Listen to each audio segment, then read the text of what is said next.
Now, this is a film all about me. The robin. Cock robin, robin redbreast. The Anglo-Saxons used to call me the ruddock. But whatever you call me, I'm the best known and most loved British bird. In fact, I'm the official national bird. Yeah. Now, let's see. Must be time for 11s. And any minute now, that window is going to open, and you'll see what I mean? How's that for training? Oh, lovely. Oh, hello, we just dropped one. Oh, that's my favourite. Mealworms. Mmm, delicious, delicious. Hello, there's the thrush. He's a cousin of mine, you know. Yes, of course, a lot of other birds eat here as well, and we do need a few extras in the winter. Hello. Hello, what's she bringing out now? That looks like Christmas cake. What a good idea. Yes, nothing like a bit of Christmas cake. Oh. That's the trouble. That's the trouble. You always get this lot. And they spend more time... Hello, that was a rook, wasn't it? That was a rook. I just saw a rook. These starlings spend more time squabbling than they do eating. There's the old chaffinch there. Hello.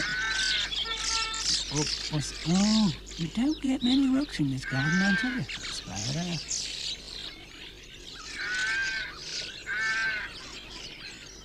You can shift some cake, that one, isn't it? More like a gannet. Oh.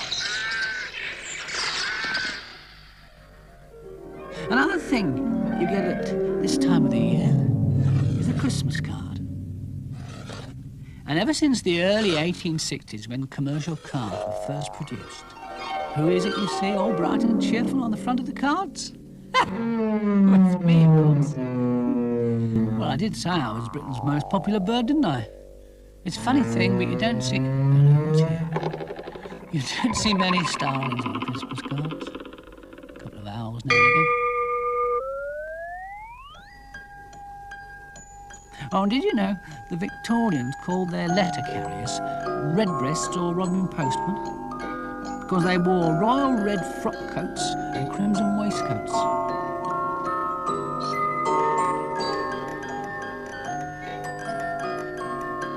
There are all sorts of weird and wonderful cards. I'm not potty about this one, because I think there's a robin in that cage. And look at this. This is ridiculous. It's all present and correct, sir. Kicking his legs about, it's disgraceful. Beagles are quite popular too.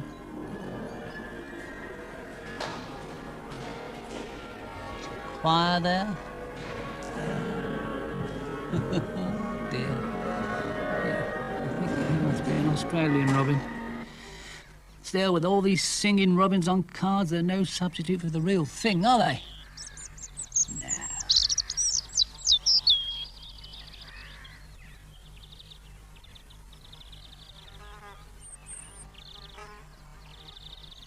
Another place you'll always find a robin is in a churchyard. And sometimes inside the church, on the stained glass windows.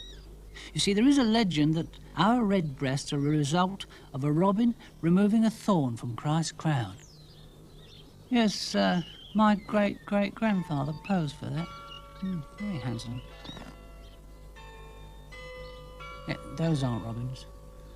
Those are angels. And the other thing is, churchyards usually have lovely nest sites.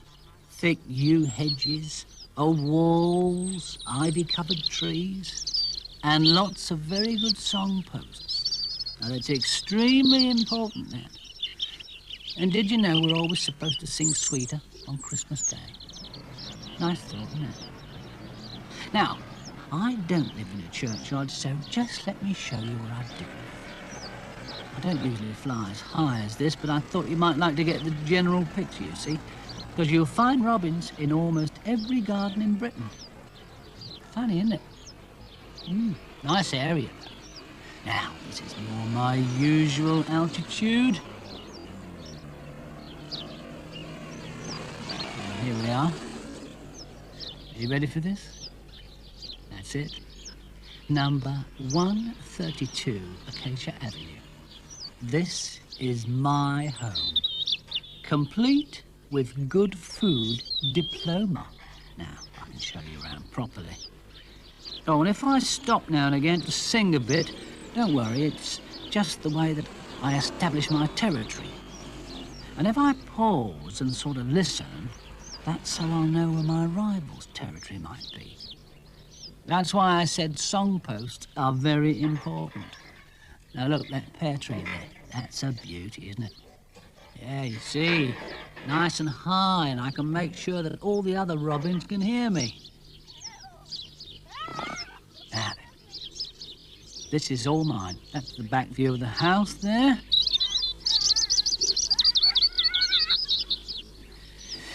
Yes, it's all mine.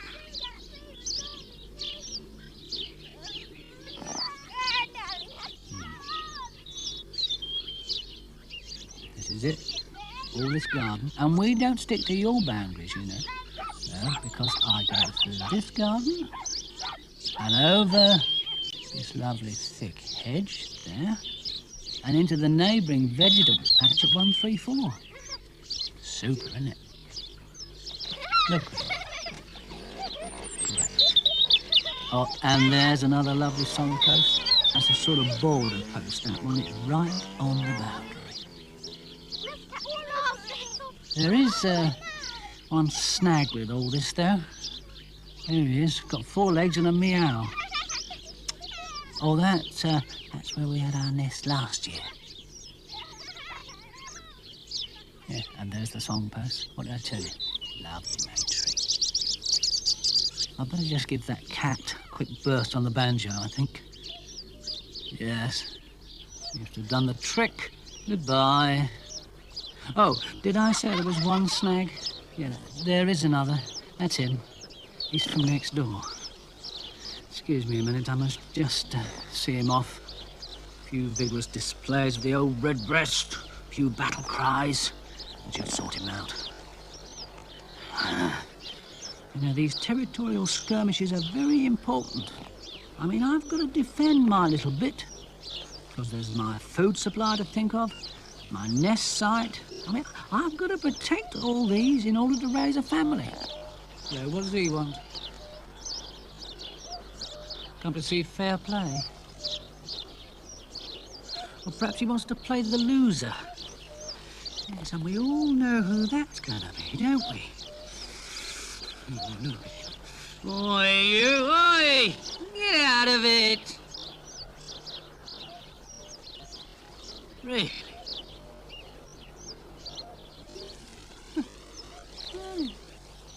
Oh, look at him. Look at him. Thinks it's Wimbledon. Now, ignore the cat and get on with my match of the day. I'll just give him another quick burst. If that doesn't work, I shall try the head swaying, I think. Look at him. Look at him. He's trying the ticking and the tail twitch. No, he's not having it. Right. I shall give him the head swing. If that doesn't do the trick, I shall just have to jump on him again. Oh, dear. This coming in my garden.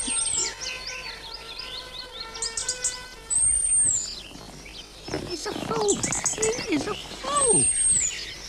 Oh, I'll say one thing for him. He's got guts, that Robin.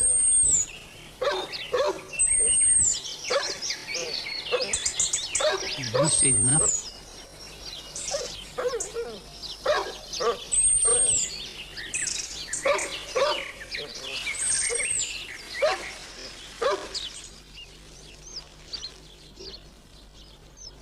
So he's back. Well, that's done the trick. For today at least. Hello, what's this? Reinforcements? What is this? Not another one. Oh, dear. Here we go again. although I'm not sure. You know, one of the problems with robins is that the male and the female are identical, and at first you can't be sure if it's a male who's going to beat you up or a female with designs on your body. Because the lady does the choosing, you see. And I do believe, oh yes, in this case, oh, I'm in love. Oh. Oh. Oh, dear. Well, I'd better give her a conducted tour. Show her the other occupants of 132's garden. Yes. She'd like that, I'm sure. Would you? Well then, where should we start? Oh, I know. There we are. Start from here. What do you think of it? That's a sparrow, in case you weren't sure. There's a high-level dining area. Oh, lovely. Here. I'm engaged. Yeah, and I'm hungry. Oh, dear. Oh, that's the blue tit. That's one of the acrobats. Yes. Oh, there's another one. And that's the great tit. He's a bit bossy now and again, but he's very good at the upside-down peanut bashing. It's funny, isn't it? You make me laugh.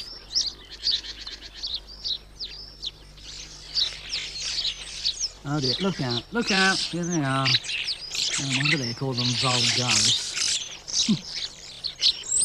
A little snack while I'm waiting. Quite nice, that. Look at him. All that singing. Great scruffy thing. You know, all these other birds do compete a bit for food, but they're not much trouble when it comes to nest sites. Yes, and the missus will choose where our nest is going to be. Although they can build in some funny places. I mean, we found nests in old kettles and old cars, in a Bible, even in the body of a dead cat. Yeah, that's funny, that, isn't it? Quite a nice thought, though. The body of a dead cat. Good heavens. Oh, wait a minute. There he is. That's Harry. Now, Harry, he left this old watering can in the hedge, you see. I suppose he thought we might nest in it. Well, in any case, you can usually find a nice grub inside it. Oh, gotcha. Nice. There you are, dear. Got to keep your strength up. Now, once she's decided where the nest is going to be, she'll start collecting materials. Now, these vary enormously, but generally, the nest is made from dead leaves, grass, and moss, and is lined with hair and fine roots and sometimes even feathers. I thought she'd decide to build in the hedge. What a sensible bird I've found. What a lovely place, honestly. Could you ask for more? Oh, that does look cosy. That's going to be lovely, dear. Smash. Now, all this feeding of the female from the start of nest building helps enormously in what is called pair bonding. And I give her all sorts of things. Insects, larvae, fruit, seeds, worms, especially worms. She does love a nice worm. Oh, yeah, what are they? Oh, I know. Yes, hello. Yes, you see, they got the hens there, you see. That'd be very useful. Might find a few feathers over there and a few snacks as well. Yes. And we find a lot of our food on the ground. We find lovely things on lawns. You get ants, leather jackets, all sorts of delicious goodies.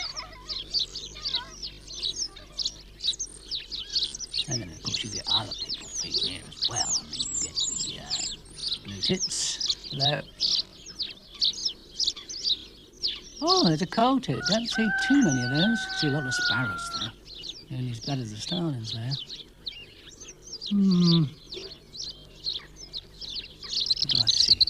What do I see? Oh, I bet Harry put that there. I bet you Harry. Do love a nice worm. Yes, thank you, Harry.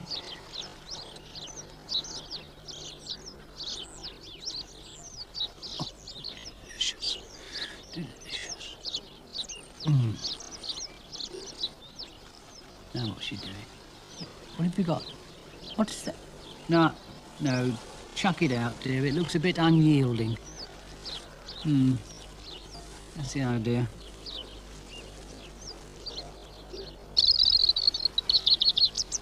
Now, while the missus is getting on with all this nest building and egg laying, I get on with defending my territory. In fact, I spend about 60% of my life doing just that. Hello? The wife's been busy. Of course, I did my bit as well. We usually have 5 or 6 eggs, and the missus does all the incubating. I mean, she'll leave the nest about 3 times an hour, you know, wander about, have a feed herself, but usually I feed her most of the time until the eggs hatch. And that takes about 14 days, and then we both take over feeding duties. The reason I don't help with the incubating is because I've got this deal going with Harry, you see. He digs the worms, and we eat them. Good old Harry. Yeah. Of course I do find a few myself at the bottom of the hedges. But Harry, you see, keeps trying to keep this pair bond going between him and me. He will keep going like that. You watch, you watch. See? Lovely pair bond, me and Harry. But as I say, I do find my own as well as what he gives me. No, Harry, no, it's no good. It's no good doing that when she's settling down. Oh, dear. He hasn't disturbed her.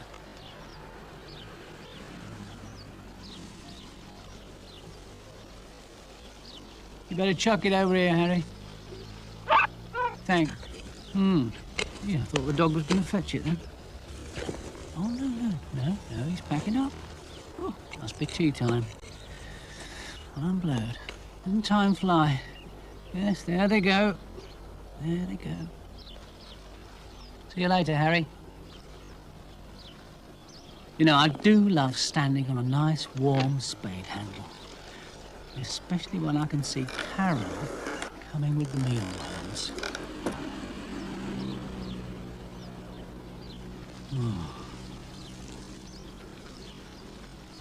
She must have come out of a big egg. Come on, dear, don't hang about. Look at those. Oh, lovely. Lovely.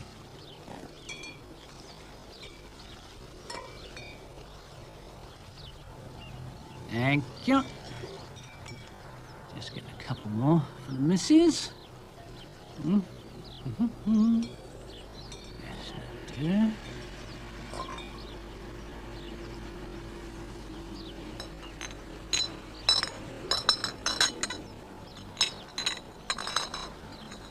Here we are, dear. There you are. Yeah. Yes, all right. All right, yeah. Now just, look, don't snatch, dear. Heavens. Hello. Look who's here. Yes, here comes trouble. Gonna sound the alarm. The old tick-tick, tail twitch. Tell everybody what's occurring. What's happening now? Oh, look at that. Look at that. She's eating the eggshells. I mean, how's that for recycling? Eating the eggshells? I'm a daddy. Oh, I'm a daddy. I'm a daddy. Yeah, he's probably had the operation. Ah, well done, dear. That's all I can say. Oh, marvellous. Well done. And here we are a few days later. And they're already beginning to get their feathers. Look at them. They're beautiful. Now we're both going to be hard at it, bringing food to the nest. And at the same time, I shall still feed the missus so that our pair bond stays strong. And I shall do that, I shall do that until the chicks are a week old. Did you know? Somebody's worked it out. No, it wasn't us, because we are far too busy. But they worked it out that the parents visit the nest once every 2.5 minutes. Yeah. And they reckon that an average family of 5 chicks got through about 700 caterpillars in a day. In one day. You think of that, you gardeners, eh? That means that each chick had about 140 caterpillars or grubs. You know. Think of that! 140. Fantastic. Didn't seem to want that, did you, dear? All right. 140 caterpillars or grubs per chick per day. Quite incredible. Quite incredible. And I'll make your wings ache.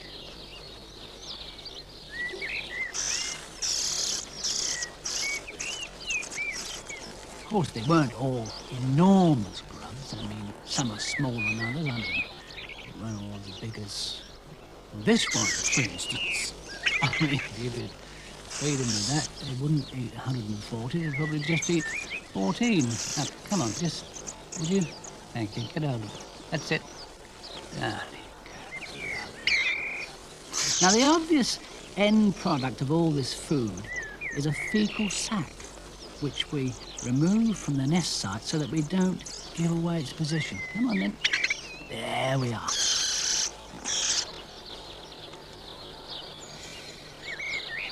I wonder how the neighbours' youngsters are getting on. I've an idea they're a few days older than my lot. Yeah, I think I might pop over and have a look in the shed over there. Oh, yes, there they are. Oh, hopping about. Yes, they're not as pretty as mine, I think. And I bet they smell of paint. They're quite large, though. They'll be on their second brood soon, I shouldn't wonder. And then some pairs have 3 broods, can you imagine? There's even a record of one pair having 4. Oh, the mind boggles. The mind boggles. 4 broods, can you imagine? Well, that's enough of next doors, kids. I'd better get back to feeding my lot. They'll be starving. There you are. There you are, right, number 2. Oh, you open wide. That's a good one. Hello, hello. The neighbour's cat, you know, he never gives up.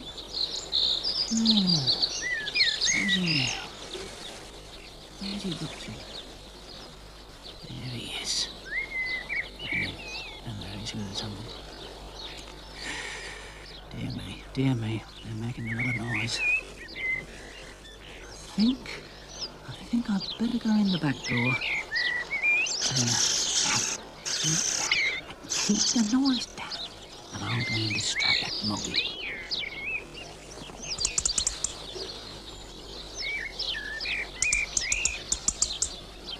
Fool. Stupid creature.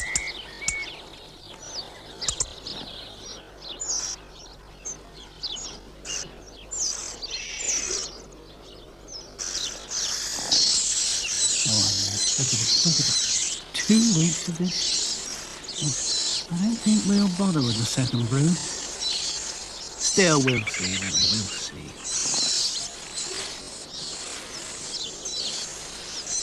Keep it up. Keep pumping in the food. Taking away the sacks. Non-stop. Non-stop.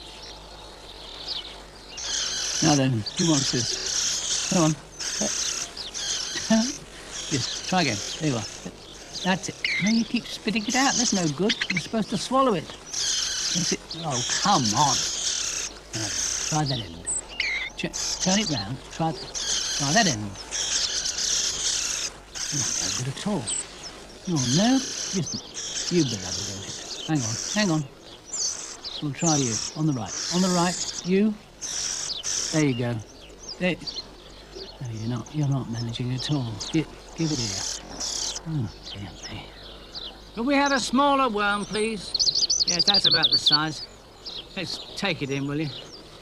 Oh, dear. Whew, quite exhausted.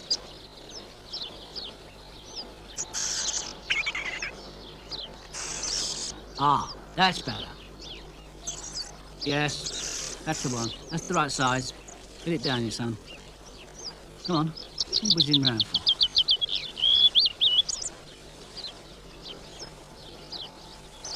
Come on, then.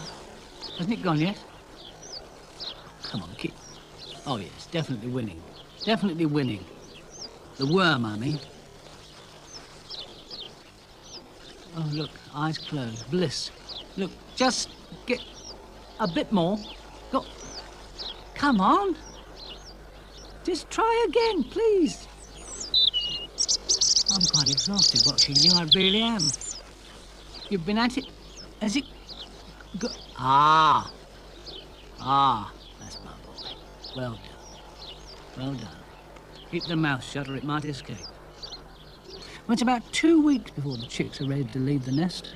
And then once they've gone, we do usually have another family. And our nesting season could be from late March to June. And of course, once the chicks have left the nest and they're creeping about, learning to feed themselves, they're in great danger from next door's cats. That's one of the reasons they're all sort of spotted up to camouflage when they're creeping about under the hedges.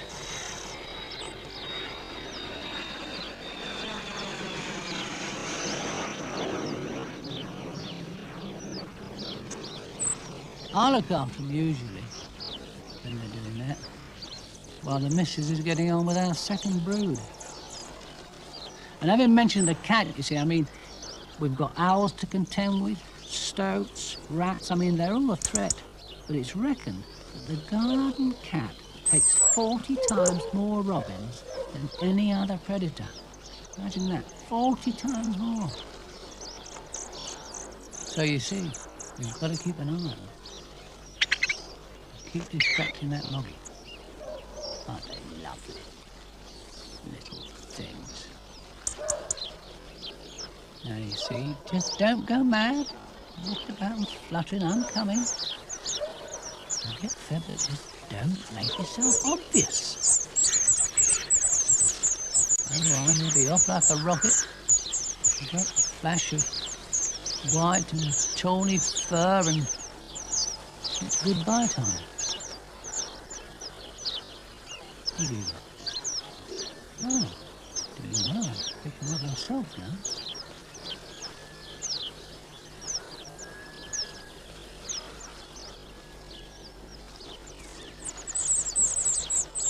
You can't eat leaves. No, you can't eat leaves. You're a robin. Eat worms. There you are. Eat a worm instead.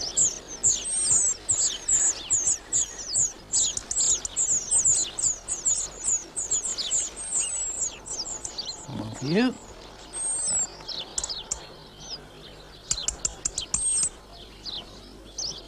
One, two, three. Yeah. Where's the fifth one? No, what'd I tell you? What'd I tell you? Lie low. Oi, come in. Get in the holly. The holly, I see. Have that and get in the holly. Look out! Oh, there. You gave me a fright. That was a very close thing, that was. And don't forget. Robins don't live very long anyway. You are pushing your luck with that moggy. You won't see the end of your first month, never mind your first year. And then maybe about a month after the last of the chicks have flown, I start my molt. And that's about the only time in a year that you won't hear me singing. So I've got to keep a very low profile because I'm not quite so nippy, you see. Of course, if I was a continental robin, I should probably migrate south like those swallows are thinking of doing. Yeah. Yeah, they'll be off soon. But most British robins stay put.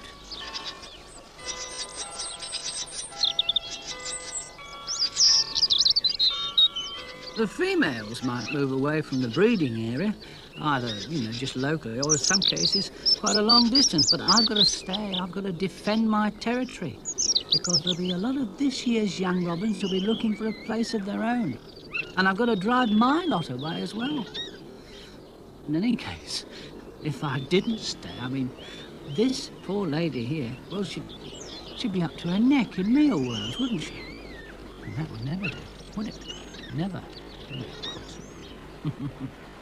My cousin, the missile thrush, he helps out a bit as well. Yeah. In fact, if he helps out any more, I might have to have a break. Really? I thought he'd never go. Yes, thank you very much. Yes. Yeah. After all, they are provided for me. I allow them missile thrushes and some thrushes for one now and again. Don't need to go mad, is there? So you see, all in all, I'm very happy to be a British robin. There's the mealworms, there's Harry and the worms he provides, there's the protection by you-know-who. What? Oh, all right, just one. That's it. And look, I said one, didn't I? Oh, he's a deaf thrush. Yes, the protection's very important, you know. Do you know, in France, they still produce cookbooks saying, "This amiable little songster is eaten roasted with breadcrumbs." They don't say we get the breadcrumbs before or after. Yes, I'll stay here. I don't even mind the winter, because I've got my people trained. I've even got them trained to plant shrubs that have got lots of berries. Hello, you must have cold feet, sir. Not to mention the meal. Talking of food, there's a very good recipe for a sort of pudding that all us birds adore. The sparrows, the tits, thrushes, robins, everybody. Now, what you do is to put all your bits of fat and bacon rind, etc., in a dish, and then you...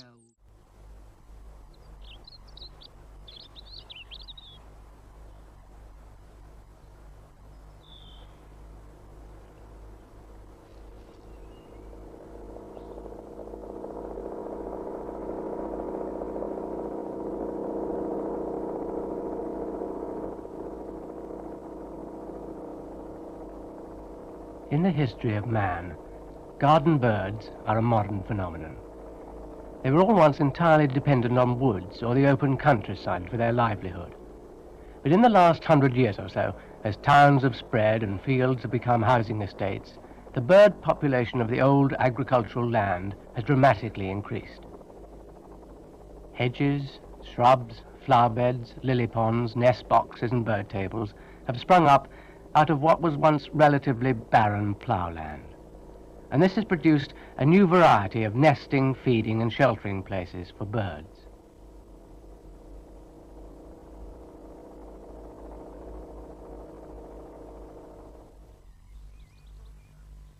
Good bird gardens need not necessarily be spacious. A well-arranged few square feet can be just as valuable, and there's plenty of scope even in the newest garden.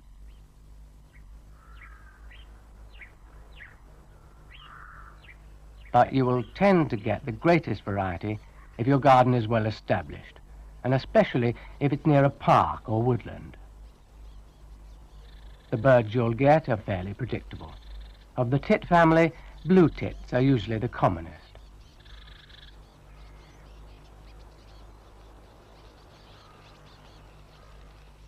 The smallest, the coal tit; the biggest, the great tit. On the ground, you'll have hedge sparrows, often called dunnocks. They're insect eaters with small pointed beaks, not to be confused with the common house sparrow with its much larger seed eater's beak, and the greenfinch with its massive beak.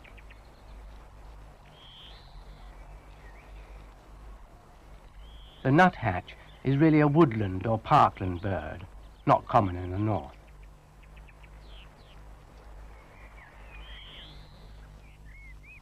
Then there are the blackbirds, the male and the female.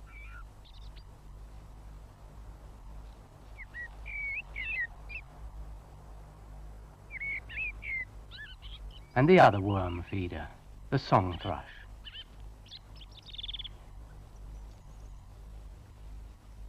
And of course, the starling, an enthusiast if ever there was one.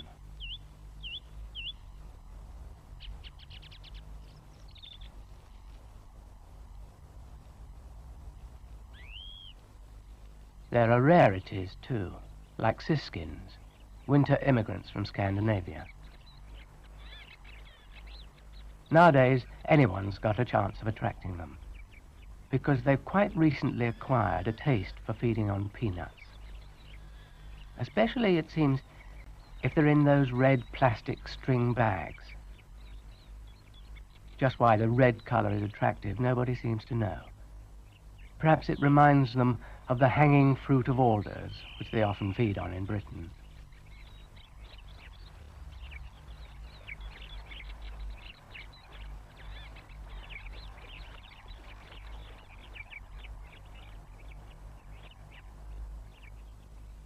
The tameness of the British robin is a national compliment.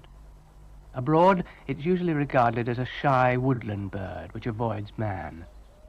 But in England, it's remarkably easy to tame, and it even goes out of its way to get near man, especially in the winter.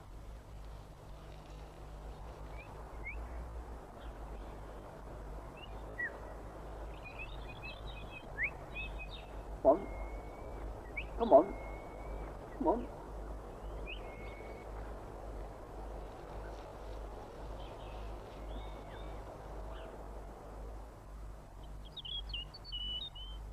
Its song also makes it popular. It's beautiful and intense, and it sings almost throughout the year. In the spring, its song can often dominate the garden. From these song posts, each male establishes his territory, and that's very important to him. It's a psychological necessity, and without it, he's unable to breed.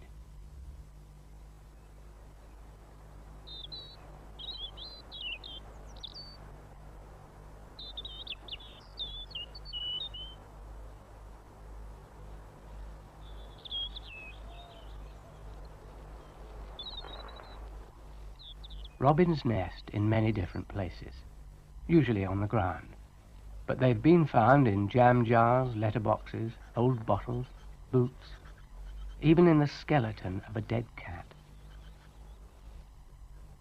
Gardens in May offer dozens of potential nest sites to birds. Hedges and shrubs for blackbirds and song thrushes.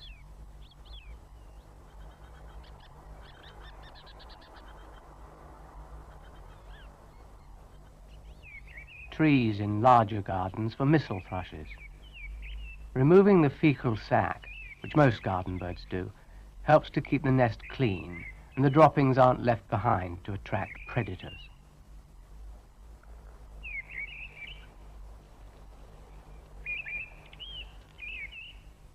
Old buildings are ideal for starlings.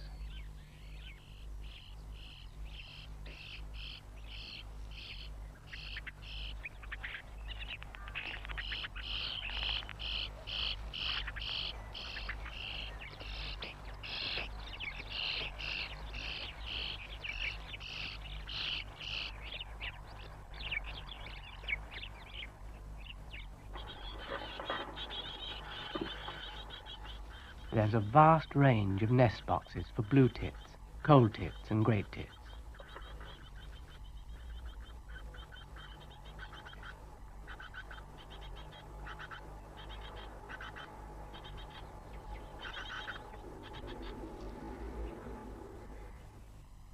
Nuthatches convert their tree homes by cementing up the front door with mud, and they apply the same principle when they take over a nest box.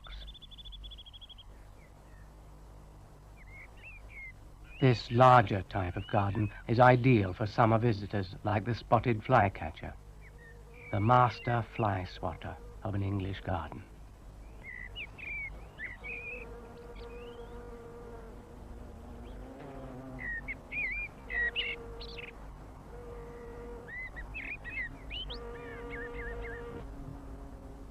You can often attract them to nest by nailing a half coconut shell on a shady wall.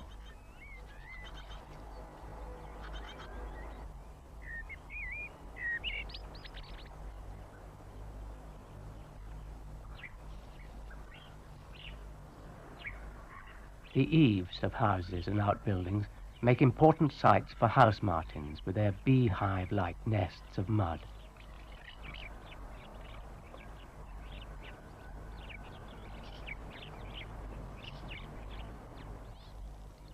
Swallows, on the other hand, like to use the insides of buildings, on beams or roof ties.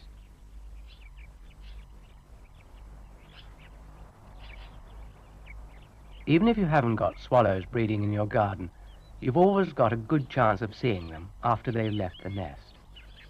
The parents go on feeding them for several days, sometimes weeks.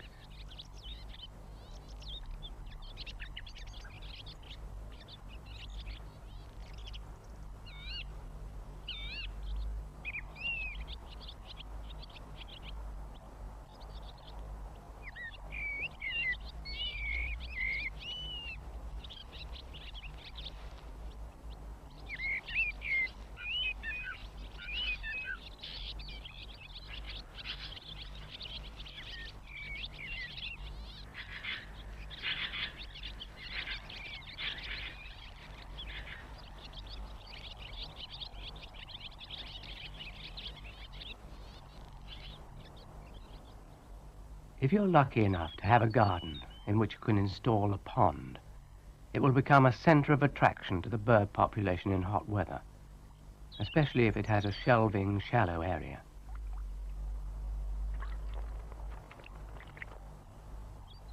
You can quite easily attract as many as 20 species or more in this way. This is a pied wagtail.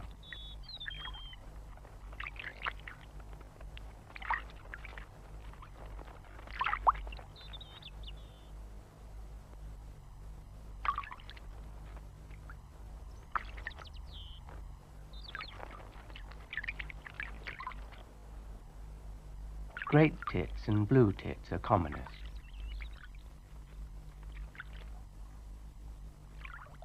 But you can also get coal tits and marsh tits.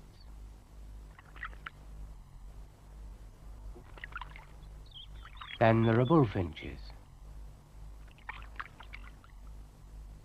and the warblers like chiffchaff and willow warbler.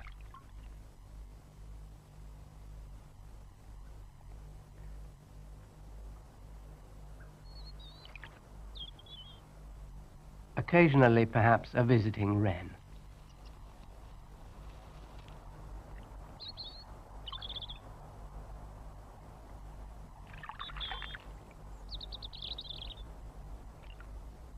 Apart from providing nest sites and water, the key to bird gardening is food. As we've already seen, most birds are, to some degree, specialized in their feeding habits. Flycatchers, for example, find virtually all they eat on the wing. And thrushes are certainly specialists at worm catching.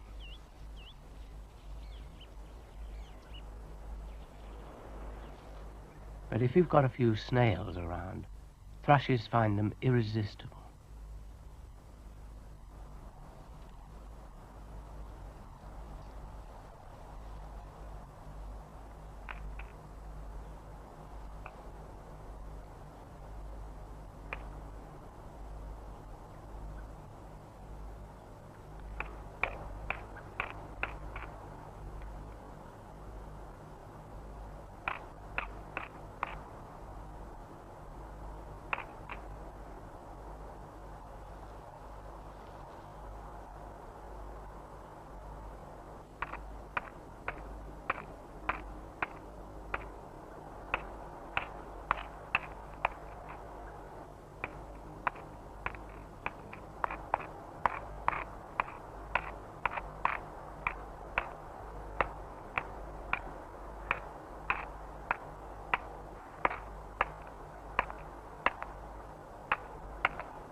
Berry-bearing shrubs are immensely useful to birds, especially elder and bramble.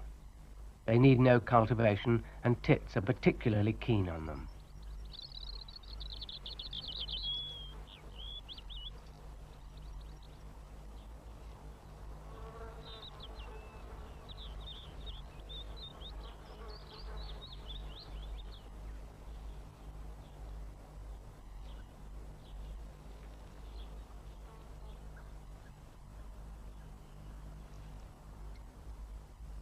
Rowan is a top-class bird tree. It's easy to grow, and starlings, thrushes and blackbirds go for it in a big way.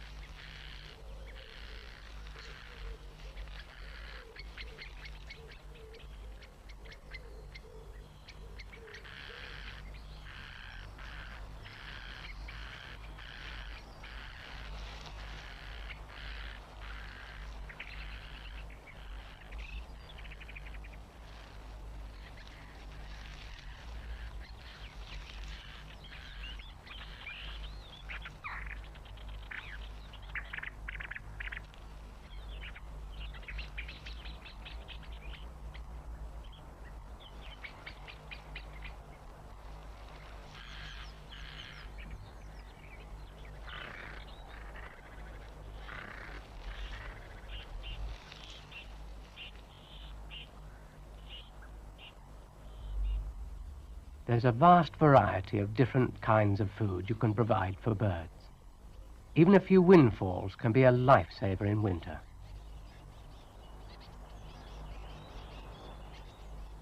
The traditional way of feeding is, of course, with a bird table.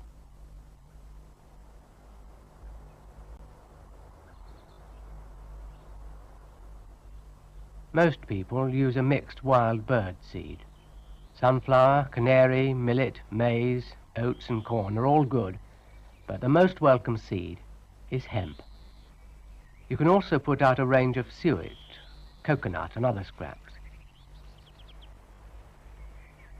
Best buy, especially for tits, are peanuts.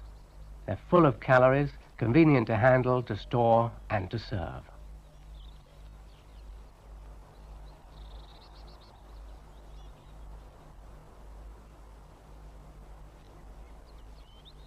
Once you've got your birds used to coming regularly to your garden, and they've acquired a keen taste for such delicacies as peanuts, you can begin a few experiments.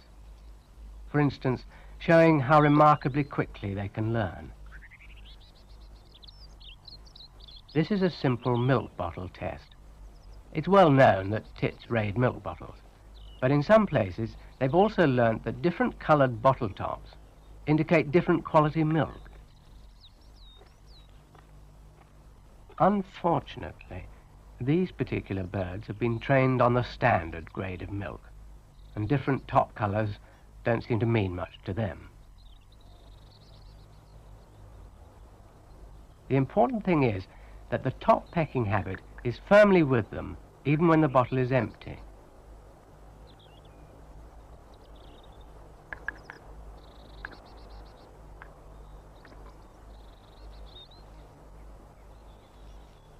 And it's with them, even if it isn't a bottle of milk.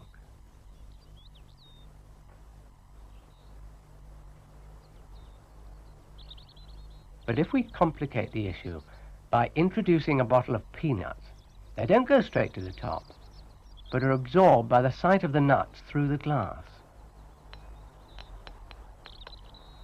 The sight of those nuts is such a stimulus to them that even a bottle of milk alongside is ignored.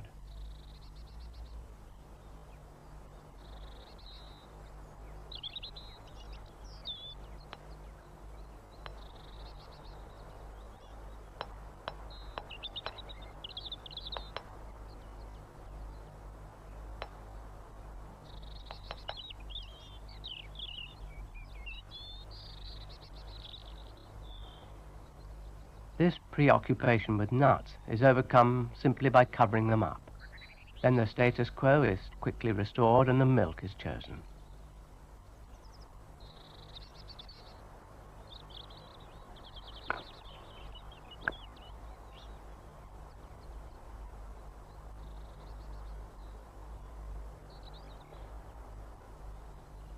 Of course, as the milk level drops, sooner or later one bird, more aggressive or inquisitive than the others, will find his way into the peanuts.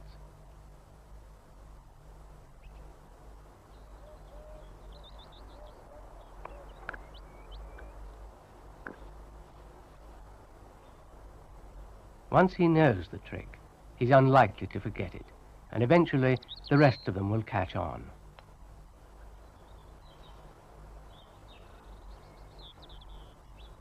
Finally, even an uncovered peanut bottle won't put them off the lid removing trick.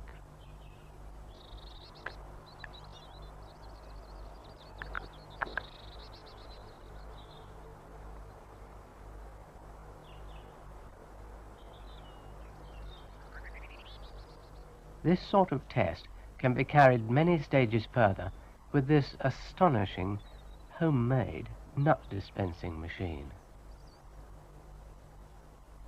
Here, the tits can only get the peanuts out by removing a series of pegs, which releases them into the tray at the bottom.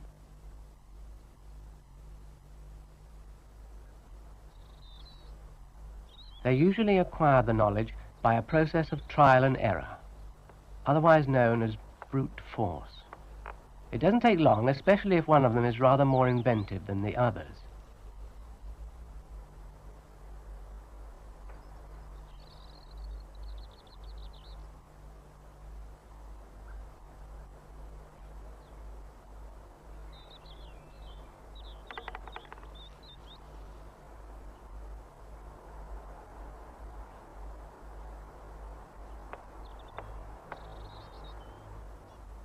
Generally, great tits seem to be more successful at it than blue tits, though individual birds will often outshine the others in ingenuity and perseverance.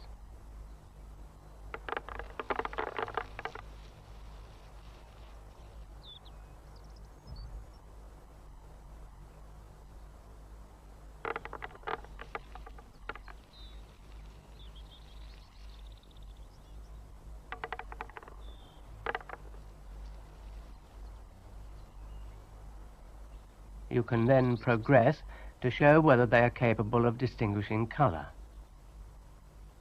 Here, only the red tip pegs can be removed.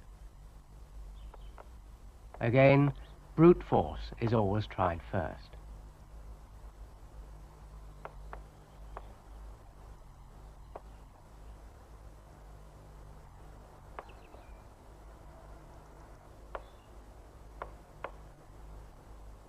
But eventually, the knowledge is acquired, and then they'll go on removing red pegs in preference to the others.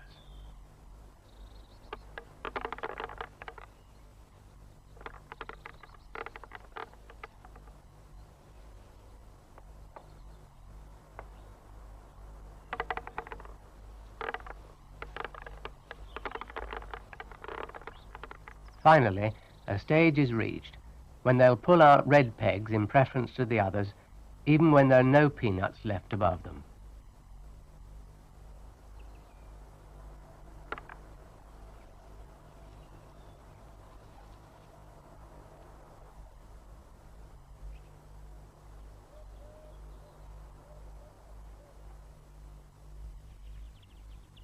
There's no doubt that more and more people are getting to know and appreciate garden birds. The secret is to feed them regularly so that they become confiding enough to come really close to you.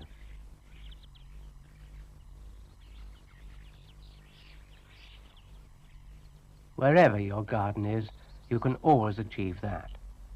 Most people haven't got time for elaborate intelligence tests, but anyone can enjoy watching them. Their agility alone is astonishing.